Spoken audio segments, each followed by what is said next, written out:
Cop kicked man to death, then framed a picture of news article to hang over bed as a trophy. Manhattan, CN. A federal jury delivered a guilty on all counts verdict Thursday against a former corrections officer who kicked an inmate at Rikers Island to death. Ronald Spear died on December 19, 2012, in the infirmary at Rikers Island, where he had sought treatment for his late-stage renal and kidney disease. Growing frustrated with his denial of care, Spear got into a heated altercation with corrections officer Brian Call. It is undisputed that Spear started the fight, but also that the inmate was sickly and walked with a cane. Prosecutors say other Rikers guards had already de-escalated the situation, holding Spear face down on the ground with his hands behind his back, when Call started kicking the inmate in the face repeatedly. Just before the inmate died, Call allegedly pulled up Spear's head to deliver a chilling warning. "That's what you get for fucking with me," Call has been quoted as saying.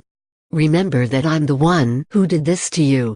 In connection to Thursday's verdict, the 42-year-old Call could spend the rest of his life in prison. At summations Wednesday, Assistant U.S. Attorney Brooke Casinella told the court that, 4 years after the jailhouse killing, Call kept a Village Voice newspaper article with a picture of his victim framed in his bedroom.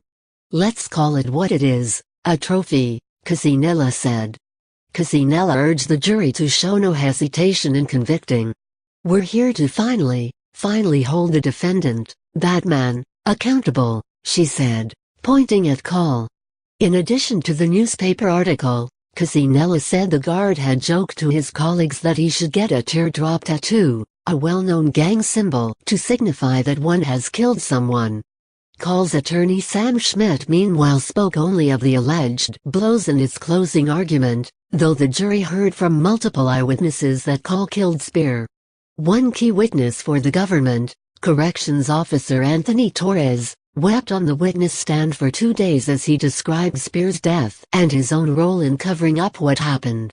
Depicting a brutal assault, Torres said Call had kicked Spear's head as if trying to make a field goal with a football.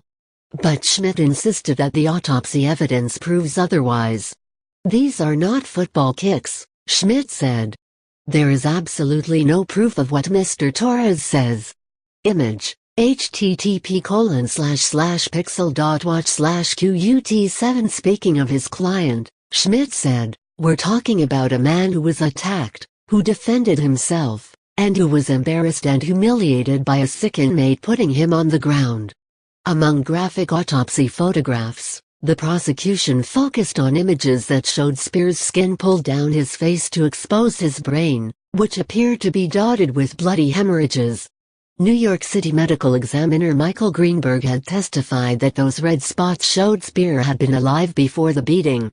Torres and fellow correction officer Byron Taylor both pleaded guilty to obstruction of justice. Trial kicked off on December 2. They are awaiting sentencing for their charges. U.S. District Judge Loretta Preska presided over the trial. Read more at http://thetfreethoughtproject.com/cop-kick-death-picture-trophy/#FC5U20WZ20ISFGZA.99